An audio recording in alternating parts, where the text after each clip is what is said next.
This is an aggressive blue-winged teal that I'm in the process of carving right now. And this foot right here is what we're going to end up, or I'm going to hopefully end up showing you how to make tonight. You can see that it's contoured like it would be if it were swimming. And we go through several steps. I'm not going to complete one because that takes about 4 to 5 hours for me to complete a foot.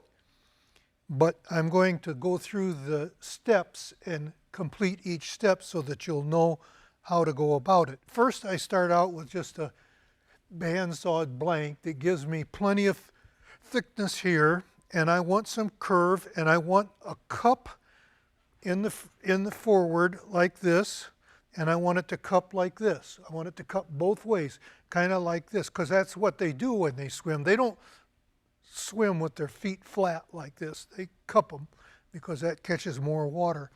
These are feet that I've taken from live birds and let dehydrate, and so they shrink up badly with the muscles and stuff like that, but you can still use them for the distances between the joints, and you can look at them for the scales in what the patterns are and which directions they go so that you can accurately reproduce them. If you know a duck hunter, like one that we have here in the group, you might be able to talk him into keeping a few of those feet for you and saving them if you ever need them. I'm going to start out now with this blank, and I use power carvers, and I like 2 types of bits. This is a type that has the pattern of cutting out here is called cut saw. It's got little teeny barbs that are carbide impregnated, and when you turn it, it moves a lot of wood in a hurry. The ones for the small handers like this, you can get for about $10, $12, $15 a piece. The bigger ones with the 1/4-inch shanks that are inch round for the big grinders cost a little bit more. Then once you get roughed out with a cut saw, then I suggest you either go to a diamond or a ruby for trying to smooth it up, and you can actually do your sanding with those if you're careful. So, and another thing I like to do, I don't do anything with my carvers turned down to a slow speed or a half speed or a 3/4 speed. Fast. Turn it on, let it work, give it the full speed. I'm going to start in here. You see I've marked out 3 toes, and I took ahead of time and I marked off the distance between the joints. So the first thing I want to do is this top joint is right here, and I'm going to make this top toe just flat between the first 2 joints, like that. Then I go between the second joint and the third joint,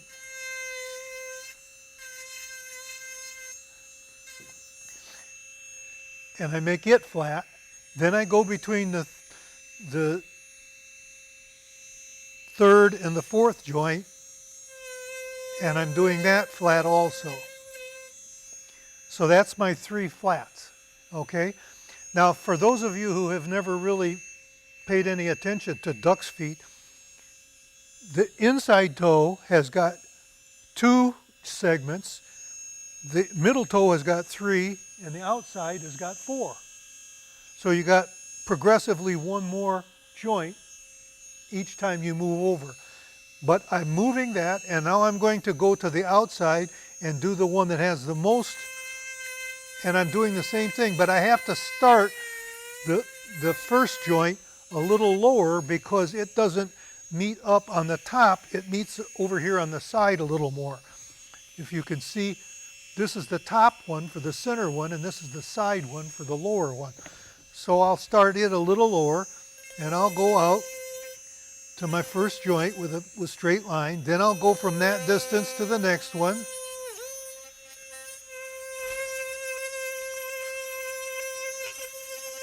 Now I'm doing the 2 segments on the outside here.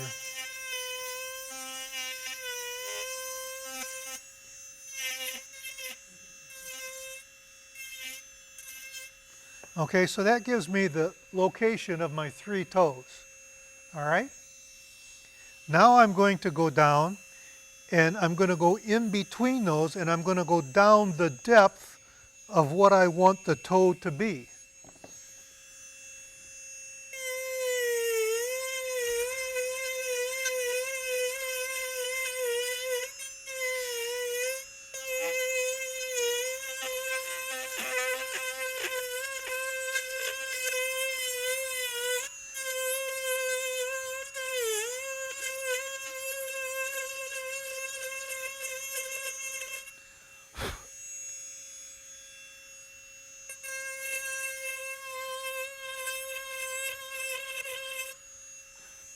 Out here on this outside, there's a wide web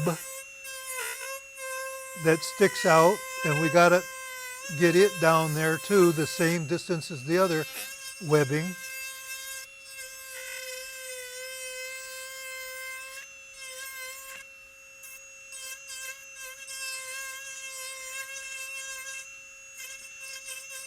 We'll clean up a few of these top ridges a little bit.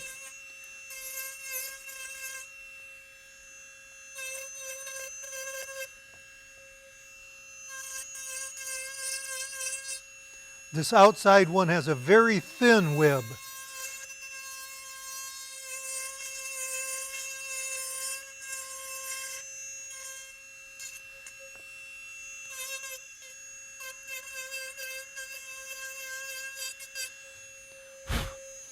Now you can see that the toes are already starting to show in there.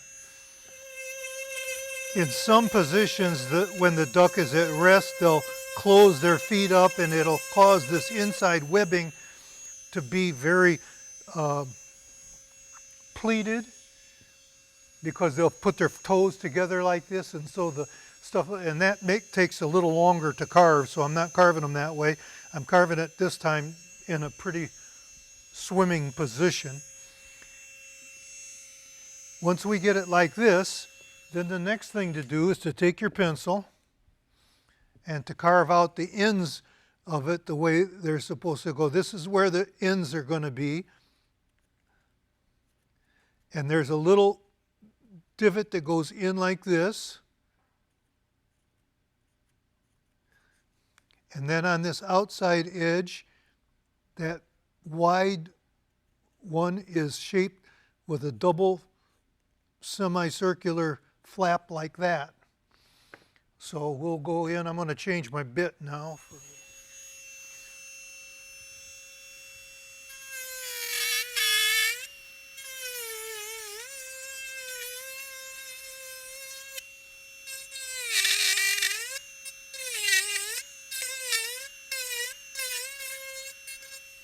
My toenails are the one thing that I don't use for wood.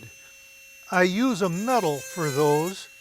And what I do is I try to find a piece of metal that the diameter is the same as the width of the toenail that I want. And then I'll take it over to the sander and I'll sand the last anywhere from 1/8 to 1/4 of an inch on the bottom flat to where it's only like a half of a circle. And then I'll turn it around, and on the circular point, I'll roll it on the sander until I come it down to a point. Then I take a pair of needle nose pliers and just gently bend it around like that, and then drill a hole in the end of these toes and insert it, and that way your toenails don't break off. If you put them out of wood, and I have made them out of wood before, they end up always getting broke somehow. So I decided to just start doing them out of metal like that, and that makes it very easy. You can use those same kind of toenails especially for the claws on raptors and things of that nature. They work real well.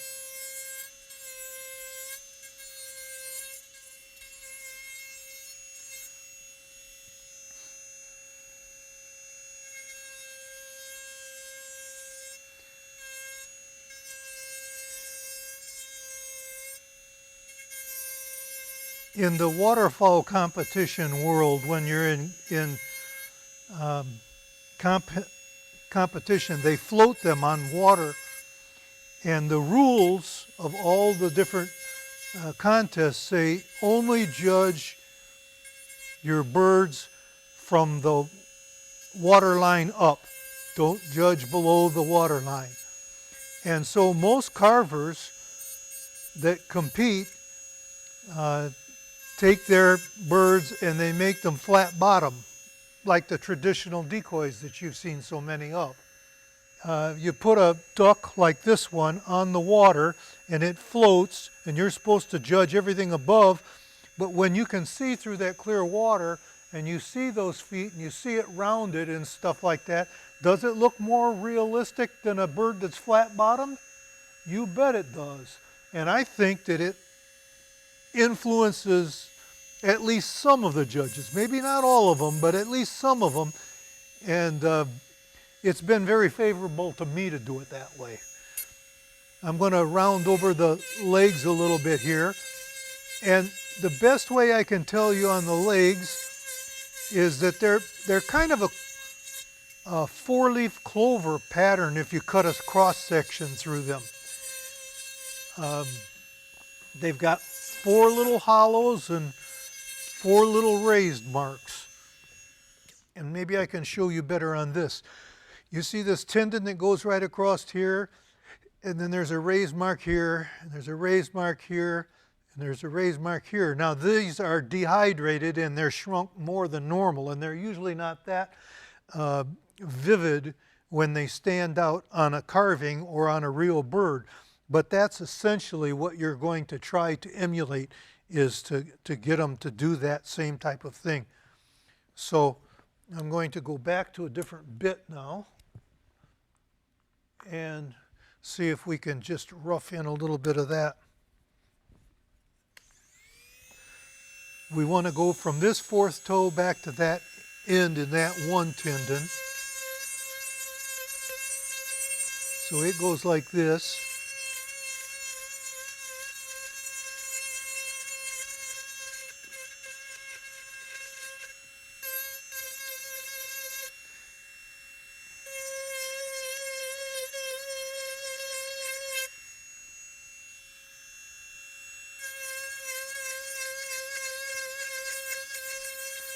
Right here, there's a pad that you want to make sure that you leave enough meat for when you start hollowing out the base.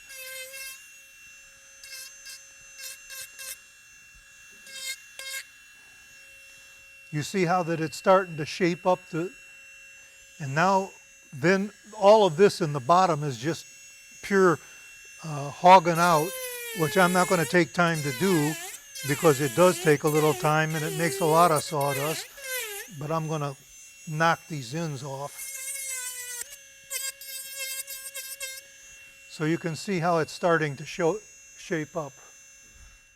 After we do that, we just go in here and just hog out the base until you get the thing to look essentially like this. Now this one obviously is sanded also. I leave a little bit of height on each toe on the bottom, and then the webbing is usually thin enough that you can hold it up and actually see some light come through it. But now after I get them like this has got the toes put in. You see how I stuck the toes in? And I also insert the little toe. There's a little toe on the back here. And that is a very, very small piece. And I use the toenail carved out of wood on it. And what I use for this is a popsicle stick. I start with a popsicle stick. It's just about the right thickness, and you can carve one of these out in just no time with a power carver, and a little bit of effort and a hole that's drilled in the right place, and pretty soon you got your small toe like that. But after you get the foot made and you see your angle on this from this last joint up depends upon what angle you want it to go into your bird. You want this to go basically into the body. So with this in this shape, that means that this foot is quite forward. Like that. Okay? On this one back here, it's more back. So that foot is not nearly at the same shape. It's a little past 90, about 100 degrees on that one. You can even put them straighter back if you want. This is the one that I will put my band on. I carve a band out of wood and I put it on the legs of all my decorative floating decoys, and that's where I sign them. I put my name on the band because I don't want it on the duck. And if you ask me how I get the bands on the legs, I'm not going to tell you. That's the one secret that I don't divulge. Nobody else does it, and I'm not going to tell how I do it. I've had a lot of people try it. It doesn't work for them. Wood burning is a very controversial topic, apparently, because I hear a lot of different opinions and none of them agree with mine, but I guess I got the right to give you mine. This is about an $85 rig when it's brand new. This one's only 35, 40 years old, and I've never had any maintenance to it. I've never worn out a tip. Never worn out a tip. I do 95% of all my wood burning with this tip right here. I have one tip that I use to sign my name on the bottom of the plaques. It's in a box over there on the side. And I have one tip that's bent that when I need to get back up underneath, like here and wood burn, I can't get at it straight with this, so I have to have a bent one for that. Those are about the only 3 tips that I use, even though I got 25 or 30 different tips. But the first thing I do, and I won't take time to do it tonight, but I take and I put a piece of real fine sandpaper down, and I'll just sharpen it up, make sure that it's sharp. I want it sharp enough, this one isn't. I want it sharp enough to where it'll grab on my fingernail. This one's getting dull. I've done a lot of wood burning lately and I haven't sharpened it. But for tonight, for the feet, it doesn't matter that much. It does on the feathers. A lot of people wood burn to where they get their things really dark brown. You're not supposed to burn it. You're supposed to use the heat to help make the groove deeper, easier.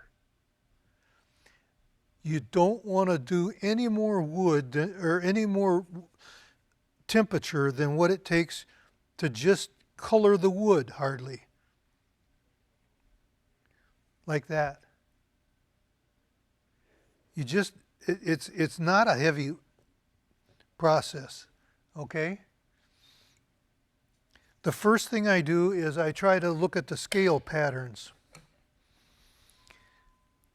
On the toes, you have a large scale that's basically, can't work a ballpoint pen, how about that?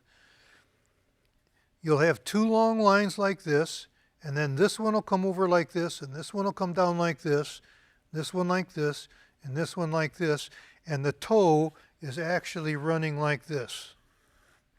Okay? And then you'll have the next one.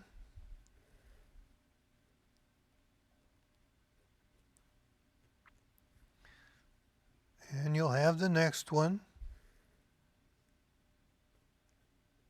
Like that. Then from those on the side of the toe, now you'll have to imagine this, I'm flopping the side of the toe up. I bring this down, this down, this down, etc., and then like this. And they're actually just squares on the side of the toe. On the webbing of the toe, this is the web, I bring it down, I bring it across, and I bring it like this. So there's 3 different directions, and they're much smaller because the webbing is much, the patterns on the webs are much smaller. But it goes like that. Okay? And that's what I'm going to show you now. On the actual joint of each toe, the cells, these cells here, are closer together than they are between the 2 joints. They get wider between the 2 joints. So I'm going to start out and I'm going to do this middle toe.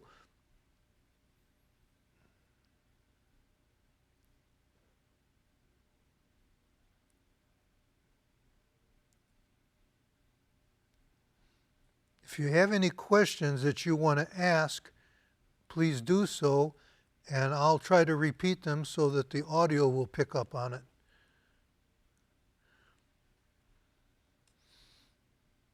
Can you see this on the screen? Yes. Good. See how I'm getting them closer together on the joints and then farther apart in between it, and I'm slanting them. 2 toes slant one direction and 1 toe slants the opposite direction. Don't ask me why. It's the way God made them, I guess.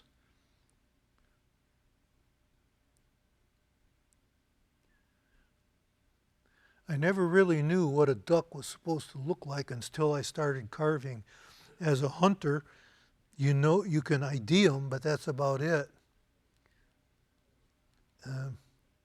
As a carver, you learn all the details because you have to if you're going to do anything in a contest. You have to have them right.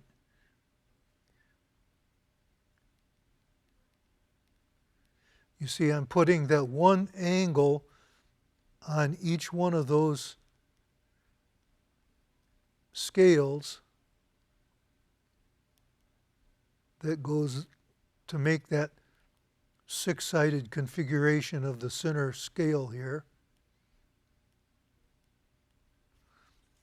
Then you go back and you put it on the other direction. And you see how that would make the 6-sided if I did it on the other side of the toe too.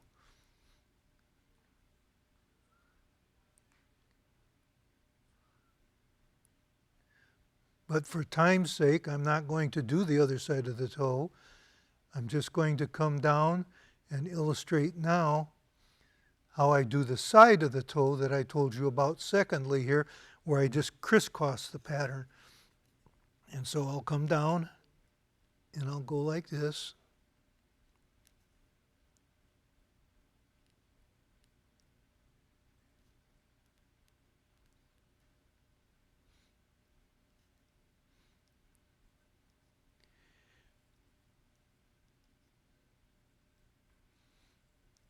You can make feet for all kinds of birds the same way. You don't have to use those cast reproductions of the metal if you really want to get something, and especially when they don't have them available for some of the odd ones that you might be doing.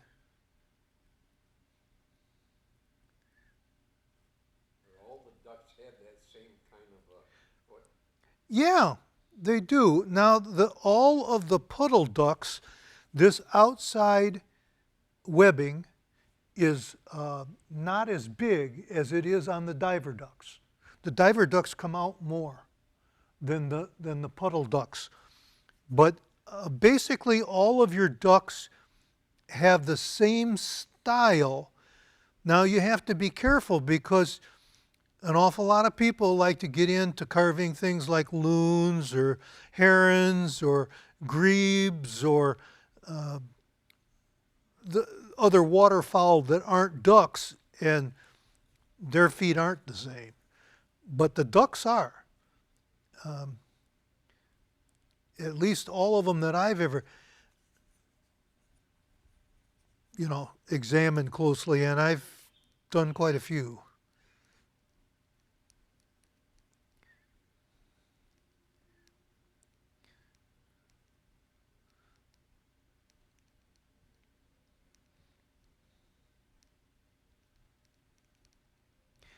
Nothing beats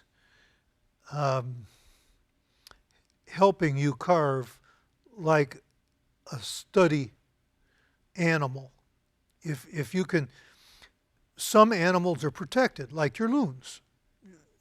People ask me, can I carve a loon? Yeah, you can carve a loon, but I'll tell you right now, I'm not an expert on loon. Why? I've never held one.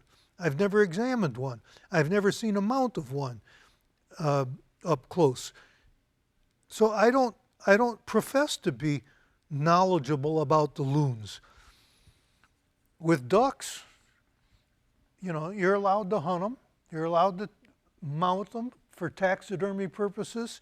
You're allowed to keep parts of them.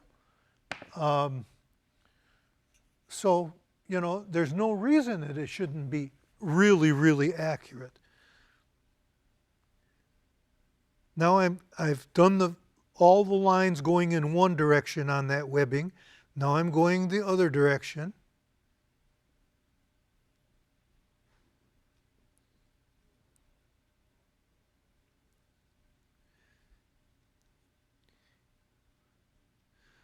I've been to many, many contests in my career, 69 major contests to be exact, including the World Championship many times. And I've never ever had any judges, including the very best carvers in the world, ever pick up one of my birds when they give me a critique at the end of the judging and have any suggestions as to how to improve the feat. They've always been very generous in their compliments that way, and also the bills. And those are a couple of things that a bird can't alter on a minute by minute or daily basis. Birds can move their feathers all over their bodies, in and out, and they can change their shapes. And when you carve, it's hard to say this is wrong because they can do so many different things. But there are certain things like their bills and their feet and their eyes that they can't change. So those things, if you want to really do well in competition, you got to learn those well enough to where you do them exactly right. Now, how are we doing for a pickup on this? Can you see how? Did you burn that darker just so we could see it better? Yeah, I did. But on the feet, I like to have it a little deeper than the feathers. The feathers you want them real light and real shallow in order to make them look fluffy. I don't want these to look fluffy. But you can tell by the foot that I have done over there on the other side that it's not far off from the color that I normally burn a foot at. Are there any questions? Obviously I haven't went any further than this, but I've showed you the three areas of it. And it's just more of the same to get it completed.